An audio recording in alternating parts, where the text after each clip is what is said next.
Hi. I'm trying to think about what to do about this. This lizard. This is a Texas horny lizard, one of two Texas state not lizards, one of two Texas state reptiles. I had to look it up and check because I thought it was a certain friendly snake called copperhead because they're so friendly they like to visit everybody. But no, it's actually the horny lizard, often called the horny toad. And they're in various parts across the state. And in fact, in Central Texas, there's one place that you can find them on a periodic basis. And that is located at Mount Bonnell in Austin, because that's where I've seen them. I've actually seen them periodically in areas that I do walks, and a lot of people go, well, I don't see them, they're not around. Well, they're not around because humans like to disrupt people, different habitats. And they actually, at Mount Bonnell, are located, there's this couple areas that have these metal fencing around for structural devices. That's where I've seen them, besides local paths. The other one is the Kemp's turtle, which was nominated in 2012. The horny toad's been here for a lot longer than that. And so, and it makes sense because it actually, if you take a look here, you got all these pointed things. So it looks like it's got sharp horns, which if I could look it up and get an answer, but probably not going to. But they're actually here, and they serve as protective device.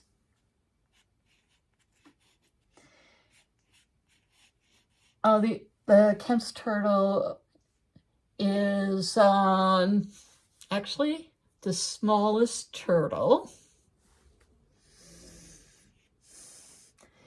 And it's also endangered, due to loss of habitat and the influx of petroleum production. So we humans have seriously messed around with its life. And I've been working on this picture for a while.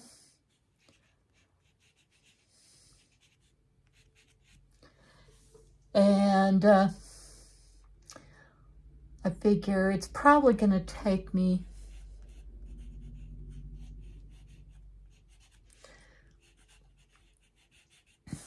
quite a bit additional time to get it, because I've been working on it for about a week now. And I'm not going to make it look, like I said, it looks fairly realistic. But because it's got a lot of details. And I've got a few areas that I need to work on, because this is where its mouth is, and I'm trying to figure out how to make the mouth stick out more. The eye is too light, but there are some areas in here that I really do like that. So I'm going to leave this, I want this as the focus area. So the leg points up towards the head. This is another leg. And I've got to make this darker so that it recedes, because when you think about principles, it's not going to have that many details in it, but I want it to be pretty dark because dark tends to recede. And since my original plans for the spring probably isn't going to come up to fruition, therefore I am working. I think I'm going to spend the time working on my art, and I'll tell you a little bit more probably on a future video because I'm still debating on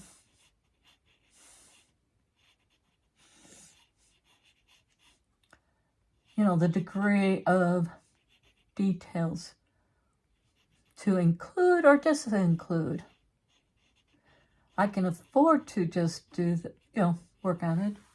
However, bigger question is, do I want to go over details? Because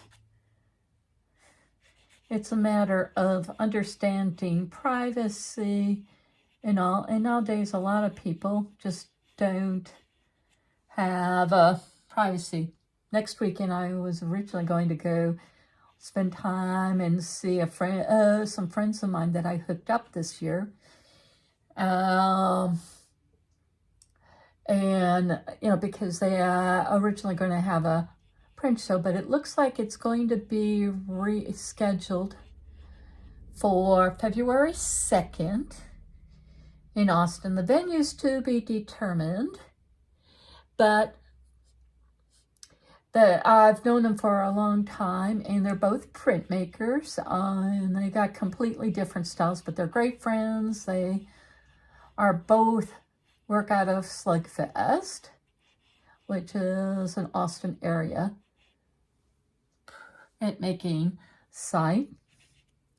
And their names are Carol Heyman, Hayman. She does a lot of photogravure. She's got photo plates that she did on her trips because she loves to travel. She likes to go to Central and South America. And so a lot of her images are photogravure. And she's lately been focusing on having a series on shadows, because shadows are hard and they're recognizable, but yet again they're not. And she previously had been working as a professor at anthropology at Austin Community College, which is a local community college, and retired from there. And she and her husband have been doing a bit of traveling and do regular shows. So she does wonderful imagery. And Teresa Bond, or Teresa Bond Zelazny. I know her as Teresa Bond, and she has worked for years out of the UT Austin with the hooked up with the Blanton Museum, which is a really good museum. If you ever decide to come to Austin, or if you're in Austin, take some time and look there, because they have a superb print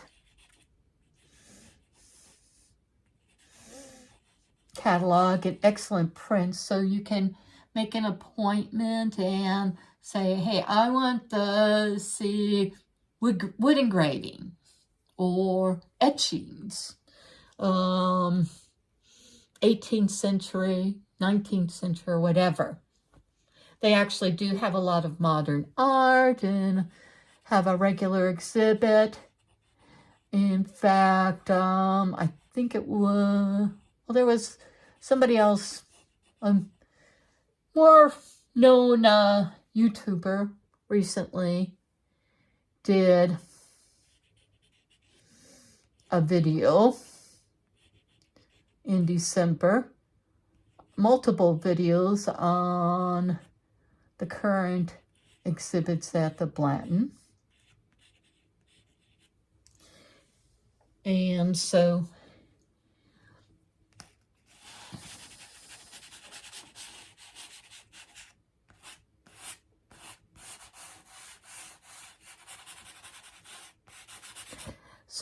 you know, you can take a look at that.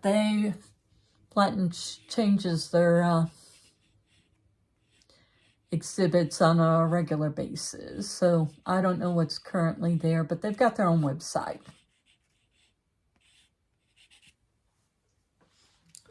But I'm working on this. I think it's probably going to take a few more days. Yeah, it looks pretty detailed. But I'm working on other areas because this is the area I need to focus on, because that needs to be a little more intensified.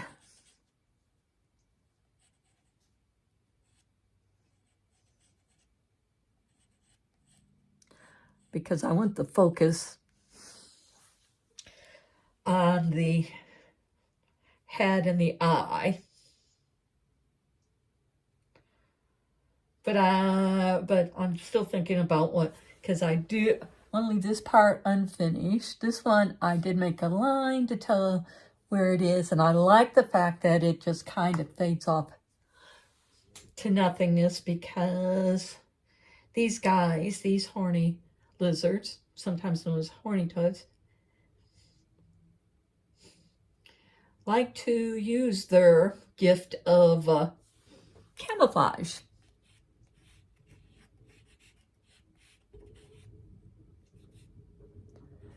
So I will probably give you a little more, I'll probably take some time, work on this further, sleep on it, because I've slept on it in several days trying to figure out how to get certain areas to stick out and certain areas not to. It's still going to probably be another week at least. So think about what you want to do.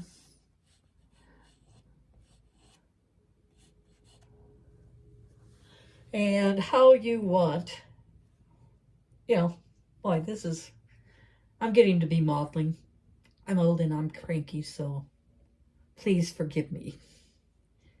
I'm going to take a break from this and eat some popcorn, because I popped some popcorn on my air popper.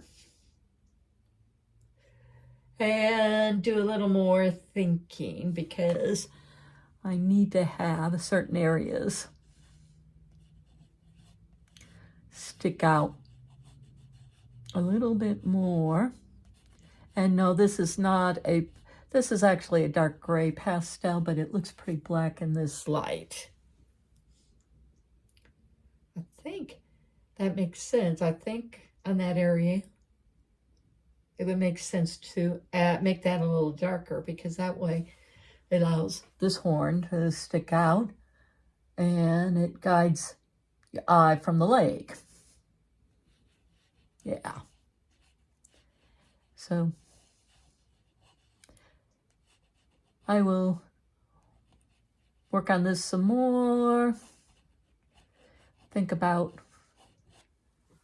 originally had a script, but of course, as usual, I won't stick to the script.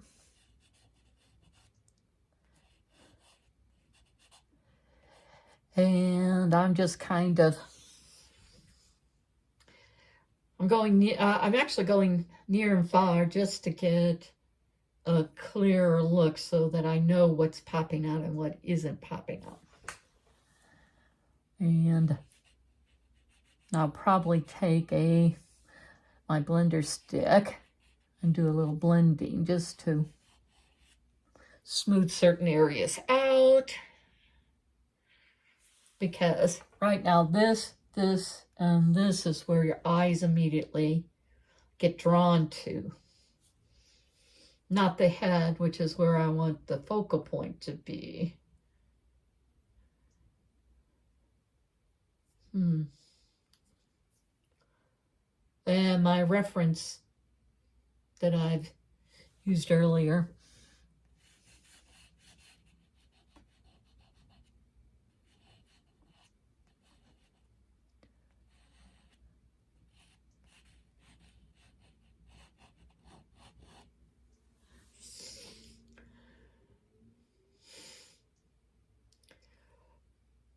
Doesn't have these as the key points, but I like it because it does give directionality and works with values, because you should have 3 values minimum in your work. So this area here is the light, this is the midtones. I need to work more on the darks. So I thank you so much for watching,